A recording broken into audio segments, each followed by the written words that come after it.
살아계신 하나님 감사합니다. 또 하루를 주시고 주신 하루 예배로 시작하게 하셔서 너무나 감사합니다. 오늘 주님이 받으시는 예배 드리게 도와주시고 주님의 목소리가 들려지는 시간 되게 하시고 오늘 하루도 이 말씀 붙들고 승리하는 하루가 될 수 있도록 인도하여 주옵소서. 수많은 염려와 근심과 걱정과 문제를 안고 있는 우리 성도들, 오늘 주님께 그 모든 문제와 아픔과 고통을 주님께 맡기는 시간 되도록 인도하여 주옵소서. 말석에 있는 자격 없는 죄인을 주님이 세우셨습니다. 성령의 지혜와 지식으로 사용하여 주옵소서. 일하실 주님을 기대하며 예수님의 이름으로 기도하옵나이다. 아멘. 하나님의 말씀은 사도행전 26장 1절에서 7절입니다. 사도행전 26장 1절에서 7절 말씀입니다. 사도행전 26장 1절에서 7절 말씀. 저는 여기서 여러분은 계신 곳에서 저와 함께 한 목소리로 합독하여 읽도록 하겠습니다. 사도행전 26장 1절에서 7절 말씀입니다. 시작. 아그리빠가 바울더러 이르되 너를 위하여 말하기를 내게 허락하노라 하니 이에 바울이 손을 들어 변명하되 아그리빠 왕이여 유대인이 모든 송사하는 일을 오늘 당신 앞에서 변명하게 된 것을 다행히 여기옵나이다. 특히 당신이 유대인의 모든 풍속과 및 문제를 아심이니이다. 그러므로 내 말을 너그러이 들으시기를 바라옵나이다. 내가 처음부터 내 민족 중에와 예루살렘에서 젊었을 때 생활한 상태를 유대인이 다 아는 바라. 일찍부터 나를 알았으니 저희가 증거하려 하면 내가 우리 종교의 가장 엄한 바를 쫓아 바리새인의 생활을 하였다고 할 것이라. 이제도 여기 서서 신문 받는 것은 하나님이 우리 조상에게 약속하신 것을 바라는 까닭이니 이 약속은 우리 12지파가 밤낮으로 간절히 하나님을 받들어 섬김으로 얻기를 바라는 바인데 아그리빠 왕이여 이 소망을 인하여 내가 유대인에게 송사를 받는 것이니이다. 아멘. 사도행전 26장 1절에서 7절 말씀을 중심으로 예수 부활의 증거라는 제목으로 사도행전 49번째 시간 하나님의 말씀을 나누도록 하겠습니다. 사람이 가장 두려워하는 것은 바로 죽음입니다. 죽음을 사람은 가장 두려워합니다. 그러나 부활하신 예수님을 만나고 그리고 그 예수님 때문에 부활의 소망을 가진 사람은 더 이상 죽음을 두려워하지 않습니다. 왜냐하면 죽어도 부활의 소망이 있기 때문에 다시 살아난다는 이 믿음과 또 부활의 약속을 가지고 있기 때문에 부활의 소망을 가진 사람은 더 이상 죽음을 두려워하지 않게 되는 것입니다. 이러한 사람은 어떠한 핍박과 환난과 그리고 고통과 어려움이 있어도 거기에 굴하지 않고 끝까지 믿음을 지키고 그리고 승리할 수 있는 것은 죽어도 다시 사는 부활의 소망이 있기 때문입니다. 오늘 예배 드리시고 이 말씀을 듣는 우리 모든 성도님들은 부활의 소망을 가지고 우리 예수님이 다시 사셨듯 나도 예수 안에서 다시 살게 되었다. 나도 부활의 소망을 갖게 되었다. 이 믿음을 가지고 죽음을 두려워하지 않는 사람, 그리고 어떠한 핍박과 환난과 고통 앞에서도 두려워하지 않을 수 있는 믿음의 사람 되시기를 예수님의 이름으로 축복합니다. 자, 오늘 본문 사도행전 26장은 아그리빠 왕 앞에서 바울이 변론하고 그리고 설교하는 내용의 말씀입니다. 이제 바울이 로마로 압송되기 이전에 마지막 바울의 변론인데 아그리빠 왕 앞에서 바울이 변론하는 내용입니다. 근데 사실은 바울은 이미 가이사에게 상소를 했기 때문에 더 이상 그의 혐의에 대한 신문 절차는 필요하지 않은 상황이 되었습니다. 그럼에도 불구하고 아그리빠 왕 앞에서 변론하게 된 것은 우리 예수님께서 아그리빠 왕 앞에서 복음을 전할 수 있는 기회를 하나님이 허락해 주신 것입니다. 바울에게는 복음 전할 수 있는 기회, 그리고 아그리빠 왕에게는 복음을 들을 수 있는 기회를 주신 건데, 이 기회를 허락해 주신 이유는 사도행전 9장에 예수님께서 바울을 부르실 때 바울을 향해서 네가 임금들 앞에서도 나의 이름을 증거해야 될 것이야 라고 약속하시고 예수님이 말씀하셨기 때문에 이 말씀이 오늘 이 시간에 이루어지는 겁니다. 그리고 이 바울이 아그리빠 왕 앞에서 말씀을 전할 때는 바울의 변론을 회방하거나 또 돌을 던질 유대인이 없었기 때문에 어떠한 방해도 없이 아그리빠 왕 앞에서 복음을 전할 수 있었기 때문에 바울이 사도행전에 보면은 5번의 설교가 기록되어 있습니다. 그런데 이 5번의 설교 중 오늘 26장이 바울의 마지막 설교고 그리고 가장 긴 설교의 내용입니다. 왜냐하면은 어떠한 방해도 없이 복음을 전할 수 있었기 때문입니다. 자, 오늘 본문을 살펴보면은요. 처음에 1절부터 5절까지는 격식을 갖춘 인사말을 건넨 후에 그리고 6절부터 본격적인 아그리빠 왕을 향해서 설교가 시작이 되는데 이 6절부터 설교를 잘 보면은 세 가지 중요한 표현이 등장합니다. 6절부터 8절까지 세 가지 중요한 표현이 등장하는데 제가 한번 읽어드리겠습니다. 6절입니다. 이제도 여기 서서 신문을 받는 것은 하나님이 우리 조상에게 약속하신 것을 바라는 까닭이니 내가 유대인들에게 고소를 당하고 그리고 당신 앞에서 그리고 그 로마 총독인 베스도 앞에서 내가 신문을 받는 것은 하나님이 우리 조상에게 약속하신 것을 바라는 까닭이니 여기 보면은 하나님이 우리 조상에게 약속하신 것이라는 표현이 등장합니다. 그리고 계속해서 7절에 보면은 이 약속은 우리 12지파가 밤낮으로 간절히 하나님을 받들어 섬김으로 얻기를 바라는 바인데 아그리빠 왕이여 이 소망을 인하여 내가 유대인들에게 송사를 받는 것이니다. 여기 보면은 또 이 소망이라는 표현이 등장합니다. 8절에 보면은 당신들은 하나님이 죽은 사람 다시 살리심을 어찌하여 못 믿을 것으로 여기나이까 라는 말씀이 있는데 보면은 죽은 사람을 다시 살리심이라는 표현이 등장합니다. 그러니까 하나님이 우리 조상에게 약속하신 것, 두 번째는 이 소망, 그리고 죽은 사람을 다시 살리심, 이 세 가지 표현이 등장하는데 이 세 가지 표현은 모두가 다 같은 말입니다. 다 같은 의미를 가지고 있는데 이 세 가지 표현이 의미하는 것은 바로 부활을 말하는 것입니다. 그래서 바울이 아그리빠 왕 앞에서 설교한 이 설교의 중심 주제는 바로 부활입니다. 바울이 마지막 아그리빠 왕 앞에서 설교하는 내용, 그리고 사도 바울의 5번의 설교 중에 마지막 설교의 가장 중심되는 내용은 바로 부활에 대해서 바울이 간절하고 진실하게 설교하고 말씀을 전하고 있는 것입니다. 여기 보면은 이 바울이 부활에 대해서 설명하는 표현 중에서 첫 번째 표현을 보면은 하나님이 우리 조상에게 약속하신 것이라는 말이 나오는데 여러분 구약 성경에도 부활에 대한 내용이 예언되어 있고 기록되어 있습니다. 하나님이 우리 조상에게 약속하신 것, 구약의 조상들에게도, 그러니까 구약 백성에게도, 구약 성경에도 하나님께서 부활에 대해서 약속하셨고 부활에 대한 말씀을 예언하시고 기록된 내용이 있다라는 이야기입니다. 여러분 구약 성경에도 부활을 약속한 구절들이 몇몇 구절이 나오는데 제가 몇 구절 읽어드리겠습니다. 이사야서 26장 19절에도 부활에 대한 내용이 기록되어 있는데 주의 죽은 자들은 살아나고 우리의 시체들은 일어나리이다. 티끌에 거하는 자들아 너희는 깨어 노래하라. 주의 이슬은 빛난 이슬이니 땅이 죽은 자들을 내어놓으리라. 이사야서 26장 19절에 하나님께서 이사야 선지자를 통해서 주전 700년경에 죽은 자들은 살아나고 우리의 시체들은 일어나리이다. 구약 성경에도 하나님께서 부활에 대해서 약속을 하셨고 부활에 대한 예언의 말씀을 구약 성경의 이 선지자들을 통해서 이미 말씀해 주신 것입니다. 또 있습니다. 다니엘서 12장 2절에도 이런 말씀이 있습니다. 땅의 티끌 가운데서 자는 자 중에 많이 깨어 영생을 얻는 자도 있겠고 수욕을 받아서 무궁히 부끄러움을 입을 자도 있을 것이며, 여기 보면은 땅의 티끌 가운데 자는 자 중에 깨어 영생을 얻는 자도 있겠고 죽은 자들이 다시 살아나서 영생을 얻는다라는 것입니다. 구약 성경 다니엘서에도 바로 부활에 대해서 우리 주님이 명확하게 일러주고 계십니다. 그리고 시편 16편 9절에서 10절에 다윗을 통해서도 하나님은 부활에 대해서 말씀하고 계십니다. 시편 16편 9절에서 10절입니다. 이러므로 내 마음이 기쁘고 내 영광도 즐거워하며 내 육체도 안전히 거하리니 이는 내 영혼을 음부에 버리지 아니하시며 주의 거룩한 자로 썩지 않게 하실 것임이니이다.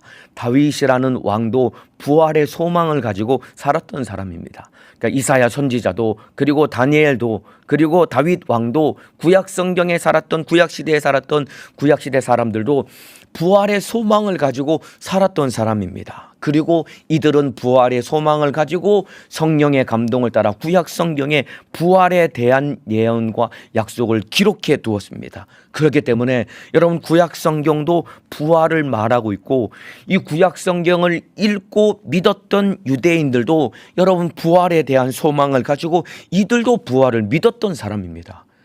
신약 시대에 살고 있는 우리만 부활을 믿고 부활의 소망을 가진 것이 아니라 과거의 유대인들도 부활을 믿었고 부활의 소망을 가지고 살았습니다. 뿐만 아니라 여러분 바울과 동시대에 살았던 예수님과 바울과 동시대에 살았던 그 당시 유대인들도 이들도 부활을 믿고 부활의 소망을 가지고 있었습니다. 그런데 이들이 부활을 믿기는 믿었는데 무엇이 문제였을까요?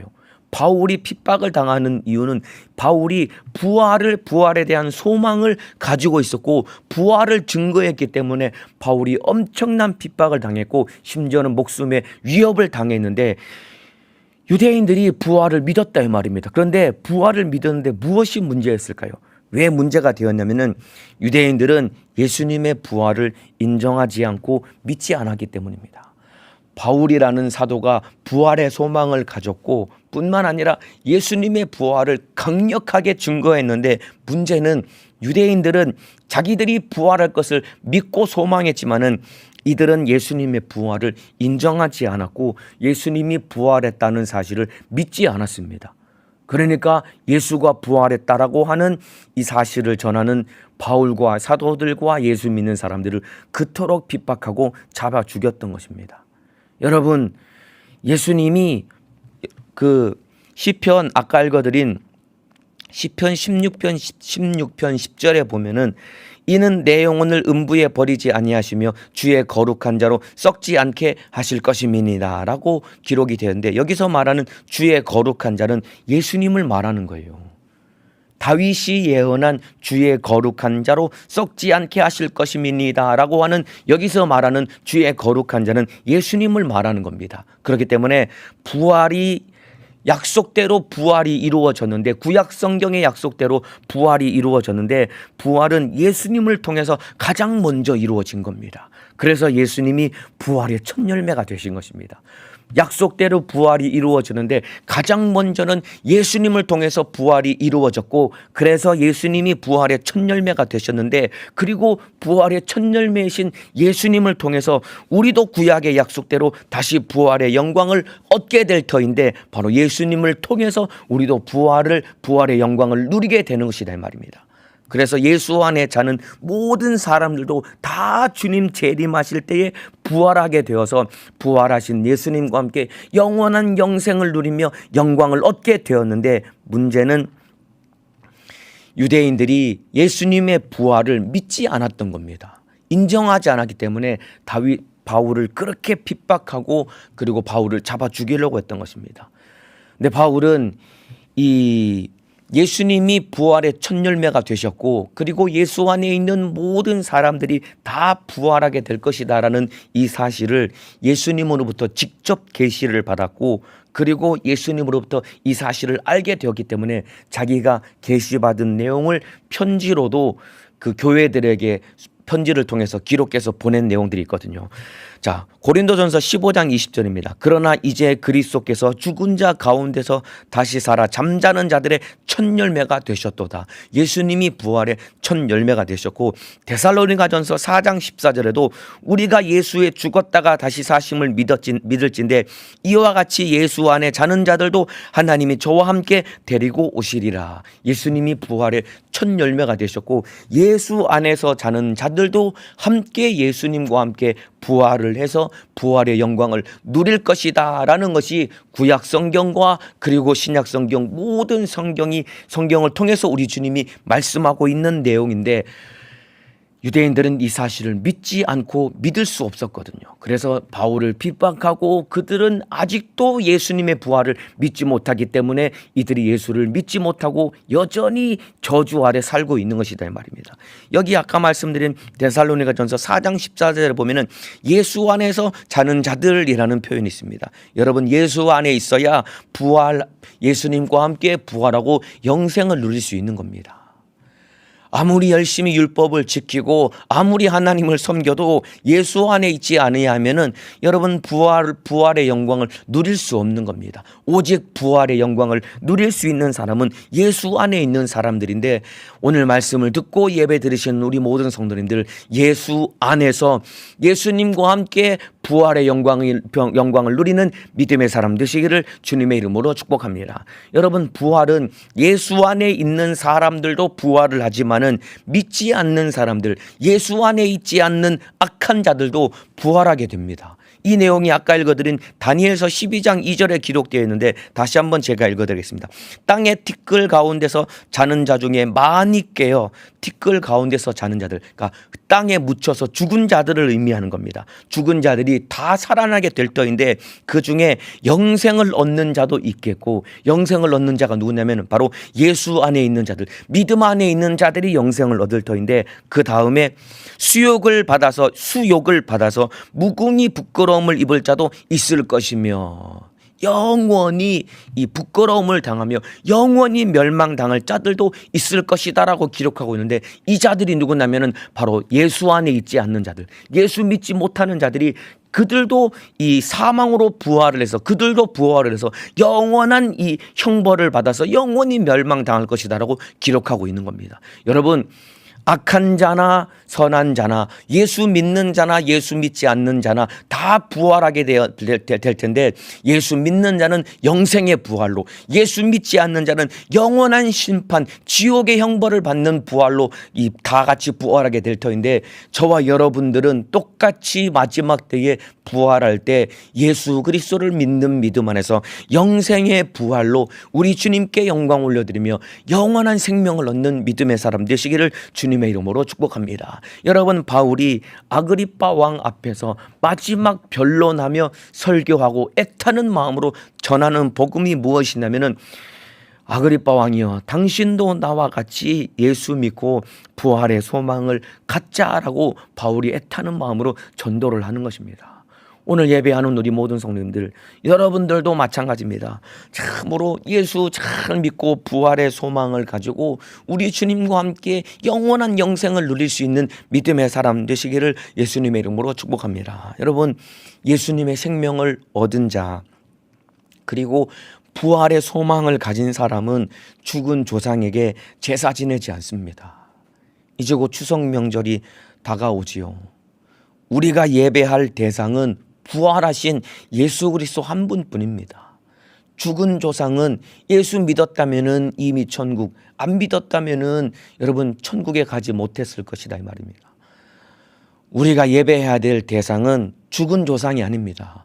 부활하셔서 영원히 살아계신 그 하나님의 아들 예수 그리스도만이 우리의 예배의 대상이 되는 겁니다.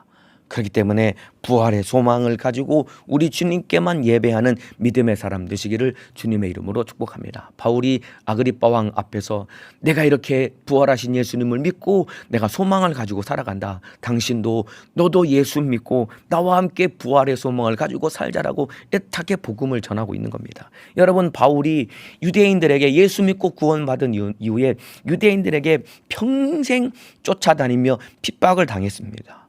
바울이 유대인들에게 핍박을 당했던 가장 큰 이유는 딱 하나입니다. 예수님이 다시 사셨다고, 예수님이 부활하셨다고 증거했기 때문입니다. 예수가 다시 사셨다, 예수가 부활했다, 이 사실을 전했기 때문에 바울이 그토록 핍박을 당한 거예요.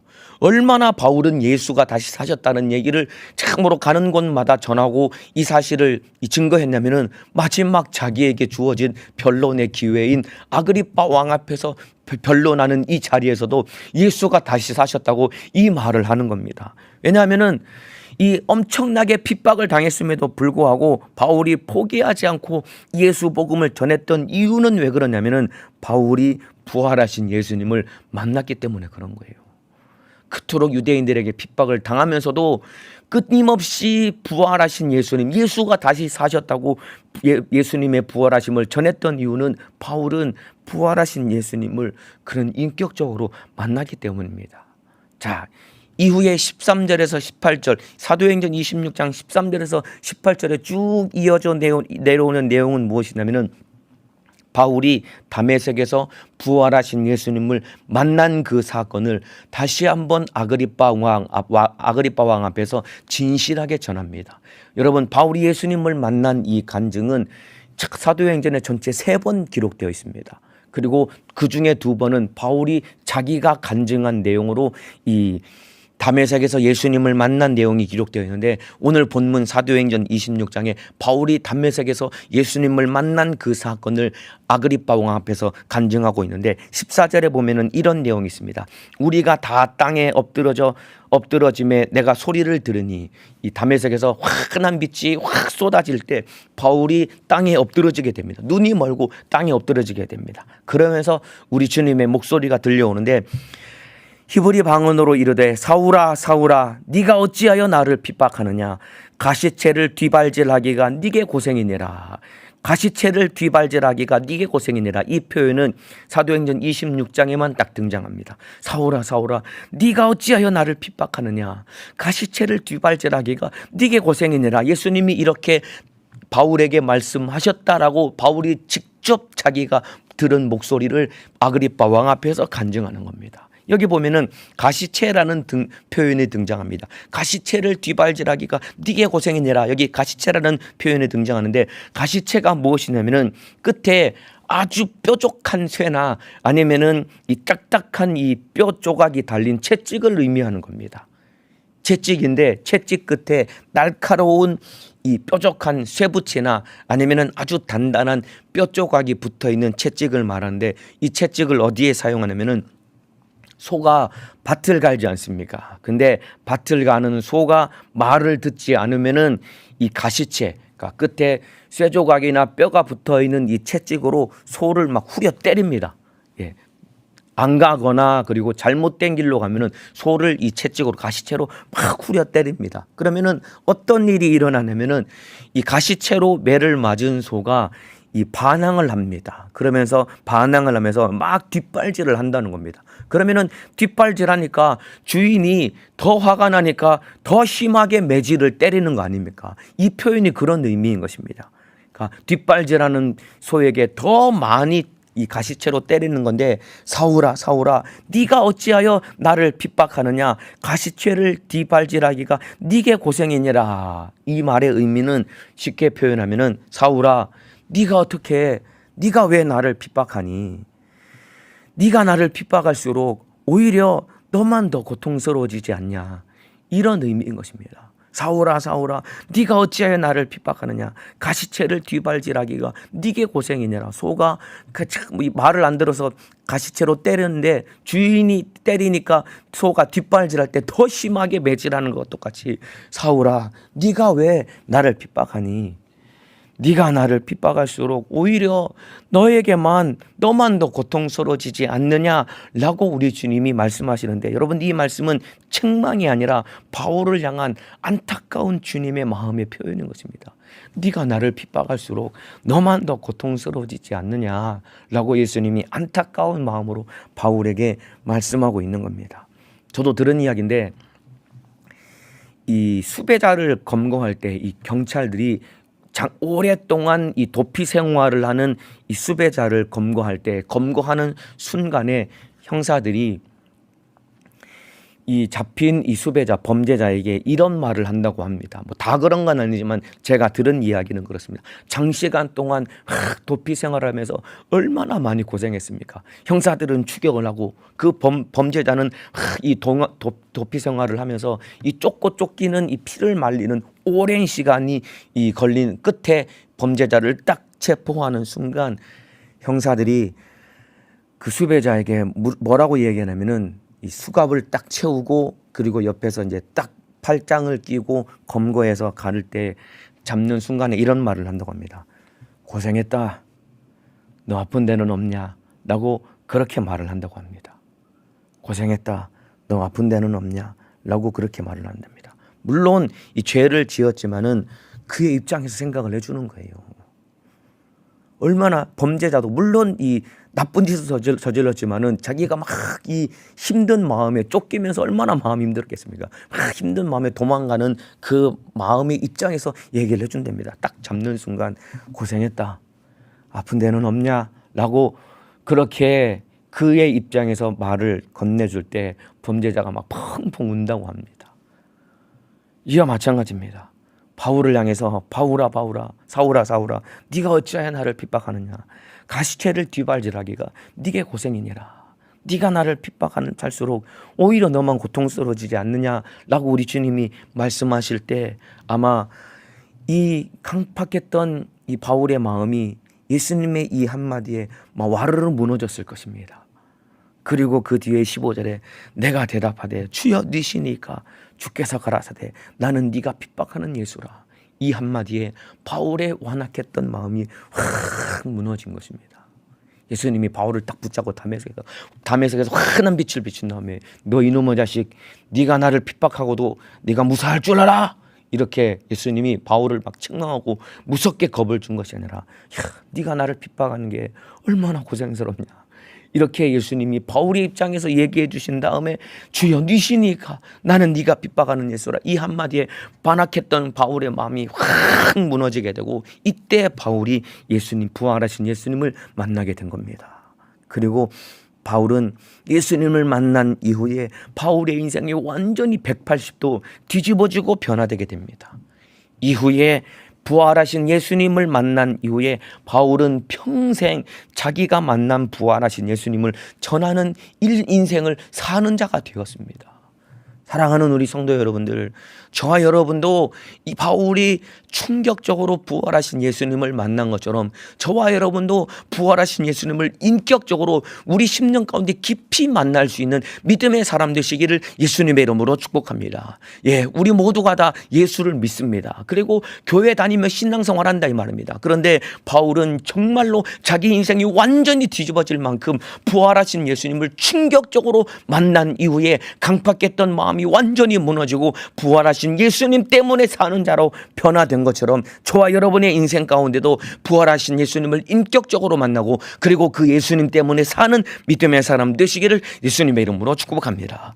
여러분, 저와 여러분도 부활하신 그 예수님을 깊이 만나고 그리고 그 예수님을 전하는 자가 되어야 됩니다.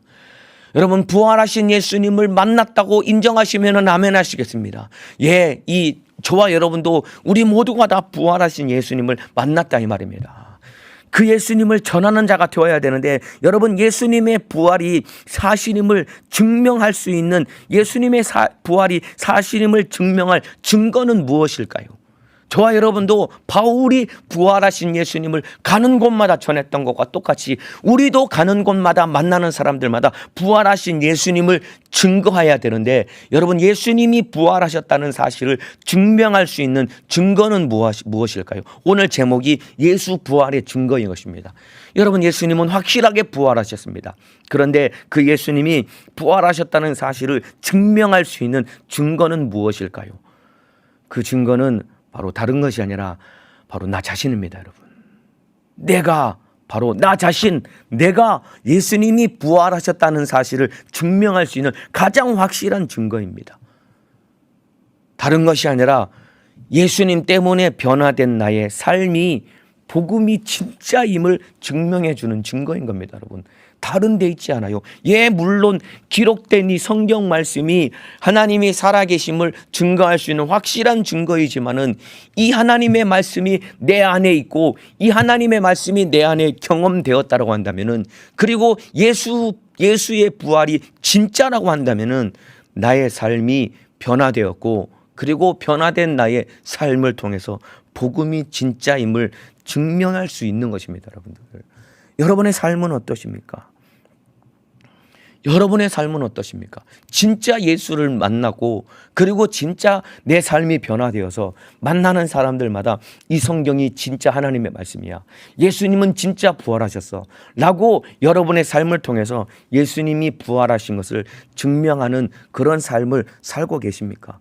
저와 여러분이 바울이 예수님의 복음을 전한 것처럼 우리도 예수 복음을 전하는 자가 되어야 되는데 예수님 때문에 변화된 나의 삶을 통해 예수님을 증거하고 예수 부활을 증거하는 삶을 살아야 됩니다. 여러분, 내 주변 사람들이 너를 보니 예수님이 진짜 살아계신 것 같다. 아무개야, 너를 보니 진짜 예수님이 살아계신 것 같다. 이런 말을 우리가 들을 수 있어야 됩니다. 이 말보다 여러분 하나님께 영광 올려드릴 수 있는 말은 아마 없을지도 모릅니다. 너를 보니 진짜 예수님이 살아계신 것 같다. 내 안에 예수가 계시다면 당연히 예수가 보여지고 예수를 나타내야 되는 것 아닙니까? 그러면은 내 주변에 있는 사람들이, 가족들이나 직장 동료들이나 이웃에 있는 사람들이 아무개야 너를 보니 진짜 예수님이 살아계신 것 같다, 이 말을 들을 수 있어야 되는데 여러분은 어떠십니까? 이 말을 들어보신 적 있으신가요? 이 말을 듣고 계십니까? 부활하신 예수가 내 안에 계시다라고 한다면은 내 삶은 반드시 변화될 수밖에 없고, 변화된 삶을 통해 참으로 예수님을 보여주고 나타낼 수밖에 없는 겁니다. 요즘 보면은 직장 다니는 사람들이 사원증을 하나씩 다 가지고 다니더라고요. 깜빡 잊고 이 교회 올 때 사원증을 그대로 목에 메고 오는 사람들을 가끔씩 보게 되는데요. 사원증이 있어야 이 자기 사무실에, 조금 규모 있는 회사들은 사원증이 있어야 그 사원증을 찍고 그 회사에 출입을 할 수 있는 거예요.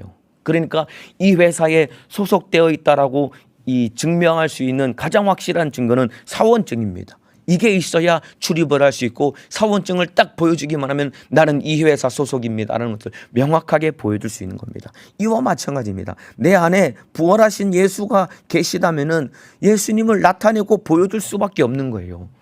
사원증을 딱 찍고 회사에 들어가듯이. 그리고 누군가 앞에 경비가 가로막고 당신 어디 갑니까? 라고 물어볼 때 사원증을 딱 보여주면은 이 회사 소속임을 알고 통과할 수 있는 것과 똑같이, 여러분 우리가 천국을 들어갈 때 무엇을 가지고 들어가냐면 부활하신 예수님이 내 안에 계시다라는 것을 보여주고 나타낼 때 천국에 들어갈 수 있는 것이다, 이 말입니다. 저와 여러분 안에 부활하신 예수가 내 안에 확실하게 계심을 보여주고 나타낼 수 있는 믿음의 삶을 살아가시기를 예수님의 이름으로 축복합니다. 여러분은 어떠십니까? 부활하신 예수님을 증거할 수 있는 증거는 바로 나 자신인데 여러분은 어떠한 삶을 살고 계십니까? 혹시라도 아직도 가시채를 뒷발질하듯이 그렇게 우리 주님의 마음을 아프게 하며 사는 삶을 살고 계시지는 않습니까?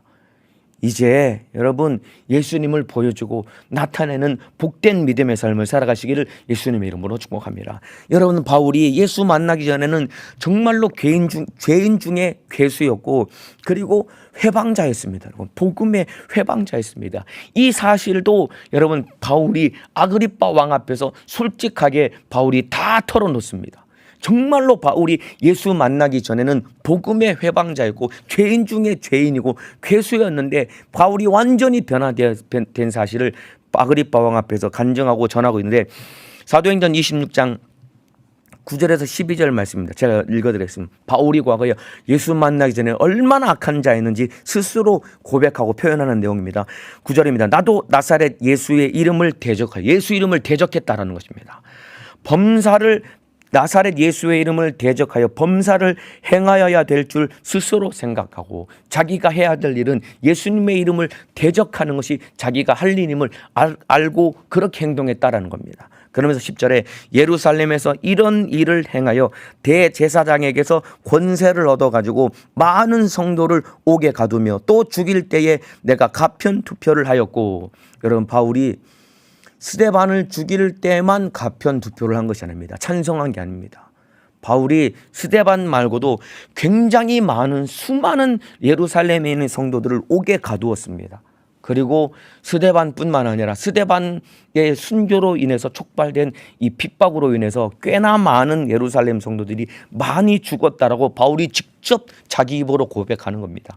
사람들을 잡아 죽일 때 가편 투표를 했던 바울이 직접 고백을 하는 겁니다. 그러니까 바울이 굉장히 많은 이 기독교인들을 많이 잡아 죽였습니다.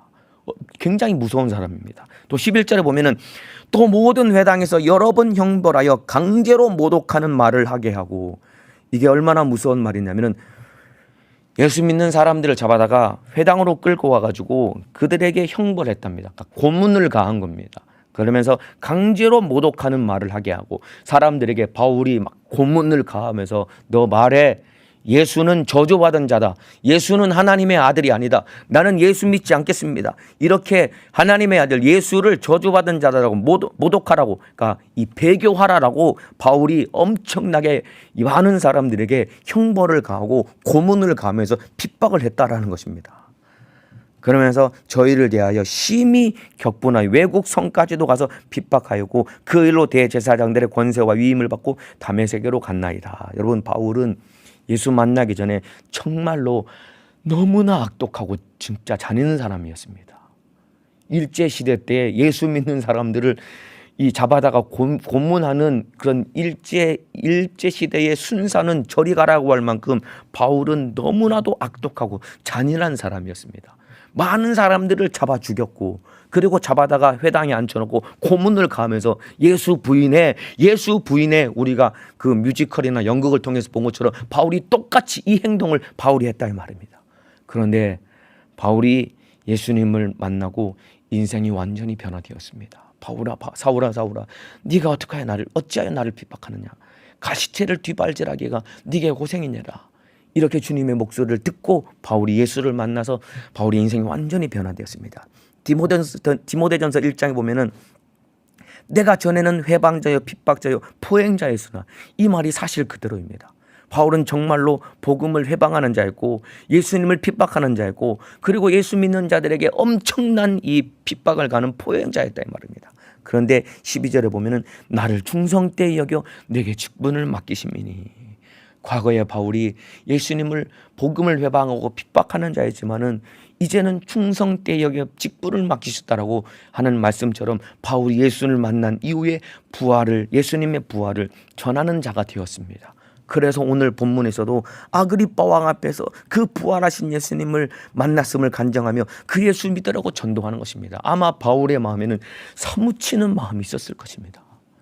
왜냐하면 자기가 과거에 그렇게 예수 믿는 사람들을 잡아 죽인 너무나도 복음 앞에 참으로 회방하고 핍박하며 포행자이기 때문에, 악독하고 너무나도 잔인한 자이기 때문에 예수님을 만난 이후에 과거에 자기가 악행을 저질렀던 그 사실이 사무치는 마음이 있었기 때문에 변화된 이후에 바울이 목숨 걸고 복음을 전하는 인생을 살았을 것이다 이 말입니다. 여러분, 바울만 악한 사람이었습니까? 바울만 회방자며 포행자였습니까? 우리도 바울 못지않은 하나님을 대적하고 하나님 앞에 참으로 몹쓸 죄인이었다 이 말입니다.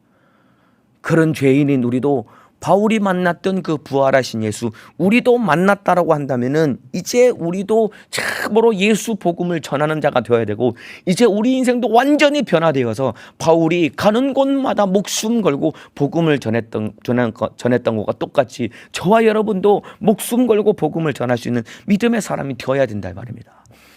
여러분, 예수 부활의 증거는 바로 나라고 했습니다. 여러분, 부활하신 예수님을 만난 사람들에게 일어나는 증거는, 가장 큰 변화는 무엇이냐면 바로 죽음을 두려워하지 않는 것입니다. 예수가 부활하셨다는 증거는 바로 난데, 나를 통해서 예수가 부활하셨음을 증거할 수 있는 가장 확실한 증거는 무엇이냐면 바로 죽음을 두려워하지 않는 사람이 되는 겁니다. 왜냐하면 죽음을 두려워하지 않을 수 있는 이유는 죽어도 다시 살 수 있는 약속을 받았기 때문입니다.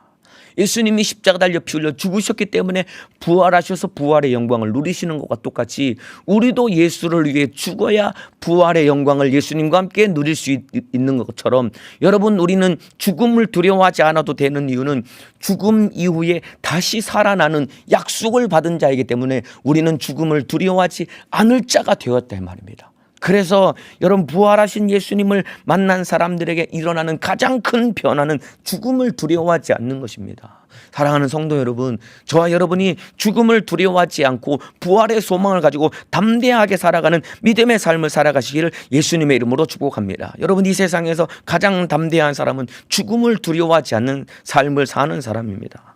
과거에는 죽는 것이 무서워서 종로로 됐던 내가 이제는 죽음을 두려워하지 않고 담대하게 살아갈 수 있다고 한다면, 세상 사람들 앞에서 죽음을 두려워하지 않고 담대하게 살아갈 수 있다고 한다면, 이것이야말로 내 안에 부활하신 예수님이 살아계심을 보여주고 나타낼 수 있는 가장 확실한 증거다 이 말입니다. 바울이 죄수다 이 말입니다. 그럼에도 불구하고 아그리빠 왕 앞에서 죽음을 두려워하지 않고 담대하게 부활하신 예수님을 만날 수 있었던 이유는 그는 이미 다시 살아날 것이라는 약속을 받았기 때문에 지금 자기가 붙들고 있는 이 목숨을 잃어버릴 것을 두려워하지 않았다 이 말입니다.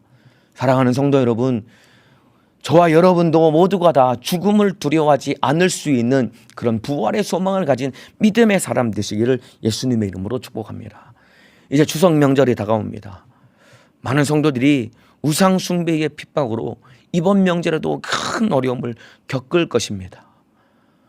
이 우상 숭배의 핍박 앞에서 두려워하지 않고 담대하게 이길 수 있는 사람은 누구냐면은 부활의 소망을 가진 사람이 우상 숭배의 핍박 앞에서도 두려워하지 않고 담대하게 이길 수 있을 것입니다. 지금 당장 핍박을 가고 지금 당장 어려움을 겪을지라도 이것이 전혀 두렵지 않은 이유는 설령 이것 때문에 내가 죽을지라도 나는 다시 살아날 것이라는 소망이 있기 때문에 핍박을 두려워하지 않는 겁니다. 마찬가지입니다. 마지막 때에 우리가 감당할 수 없는 환난과 핍박은 우리에게 반드시 들이닥칠 것입니다. 이 환난과 핍박 앞에서 두려워하지 않고 담대하게 믿음을 지키고 끝까지 승리할 수 있는 사람은 누구냐면은 바로 부활의 소망을 가진 사람이다 이 말입니다. 왜냐하면은 죽어도 다시 살아나는 약속을 가졌으니까. 아니 어쩌면은 죽어야 다시 살아나기 때문에 오히려 죽는 것을 두려워하는 것이 아니라 예수 때문에 죽는 것을 기뻐할 수 있다 이 말입니다. 이러한 사람이 어떻게 이러한 사람을 믿음에서 끌어낼 수 있겠습니까, 여러분? 예수를 믿는 사람은 죽어야 다시 살기 때문에 죽는 것을 오히려 예수 때문에 죽는 것을 기뻐할 수 있기 때문에 너 예수 믿으면 죽일 거야. 너 예수 믿으면 죽일 거야. 라고 하는 그 예수 때문에 이 예수 때문에 당하는 환난과 핍박을 두려워할 것이 아니라 오히려 기뻐한다 이 말을. 그래, 네가 나를 죽여라. 네가 나를 죽이면 나는 부활해서 주님과 함께 영생을 얻을 거야. 네가 나를 죽여주면 나는 예수님과 함께 부활해서 영생을 얻을 거야 라고 기뻐할 때 누가 감당할 수 있겠습니까? 여러분, 부활의 소망 가지고 승리하시길 바랍니다. 예수가 부활하신 증거는 바로 나 자신입니다. 바로 내가 부활의 증거를 가지고 부활하신 예수님을 전해야 되는데, 부활하신 예수님이 내 안에 계시다는 가장 확실한 증거는 죽음을 두려워하지 않는 것입니다. 오늘 하루 평생을 살아갈 때 죽음을 두려워하지 않고 예수와 함께 승리하기를 예수님의 이름으로 축복합니다. 기도하겠습니다. 나쁜 사람은 나쁜 곳에, 문제가 있는 사람은 가슴에 손을 얹겠습니다. 우리 주님 감사합니다. 우리 주님이 부활하셨습니다. 그리고 그 예수 안에 있는 예수를 믿는 우리 모두도 다 예수님이 부활하신 것처럼 예수님과 함께 부활하게 될 터인데, 이것이 우리에게 주신 가장 큰 약속이요 우리가 붙들 가장 큰 소망입니다. 예수님이 부활하셨다는 가장 확실한 증거는 바로 예수를 믿는 나 자신입니다. 이제 바울이 예수를 만나고 변화된 이후에 어디를 갈지라도 부활하신 예수님을 전하고 증거한 것처럼 우리도 부활하신 예수님을 전하고 증거하게 도와주시되, 예수가 부활하셨음을 가장 확실하게 증거할 수 있는 증명은 바로 나 자신이기에 나를 통해 예수 부활을 증거하는 자가 되게 도와주시되, 너를 보니 진짜 예수가 살아계시구나, 너를 보니 진짜 예수가 살아계시구나, 불신자들을 통해 불신자들이 내 삶을 통해 이러한 고백을 할 수 있는 믿음의 사람 되게 도와주시되, 부활의 소망을 가진 사람은 죽음을 두려워하지 않습니다. 왜냐하면 죽은 이후에 다시 살아날 약속을 가졌기 때문에 우리 모든 성도들이 부활의 소망과 약속을 가지고 죽음을 두려워하지 않고 이번 명절에 핍박을 이기게 도와주시고, 마지막 환난과 핍박 가운데서도 죽음을 두려워하지 않고 넉넉히 이기는 믿음의 사람 되게 도와주옵소서. 나사렛 예수님의 이름으로 명하노니 참으로 예수님의 부활을 증거하지 못하게 만들고 두려워하게 만들고 죽음을 두려워하게 만드는 못된 마귀사단 귀신 역사야, 예수님의 이름으로 명하노니 떠나갈지어다. 예수님의 이름으로 명하노니 떠나갈지어다. 떠나갈지어다. 떠나갈지어다. 떠나갈지어다. 떠나갈지어다. 우리 주님, 우리 성도들 이번 명절에 한 사람도 우상 숭배로 망하는 사람 없게 도와주시되, 그러나 살아계신 부모님께는 꼭 찾아뵙고 효도하는 귀한 자녀가 될 수 있도록 축복하여 주옵소서. 죽은 조상에게는 제사 드려서는 안 되겠지만은 살아있는 부모님께는 반드시 효도해야 됩니다. 부모님께 효도하는 귀한 자녀가 되게 도와주옵소서. 주의 사도도 강건하게 우리 주님의 기쁘신 뜻대로 사용하여 주옵소서. 두 손 높이 들고 주여 삼창하고 기도하시겠습니다. 주여, 주여, 주여.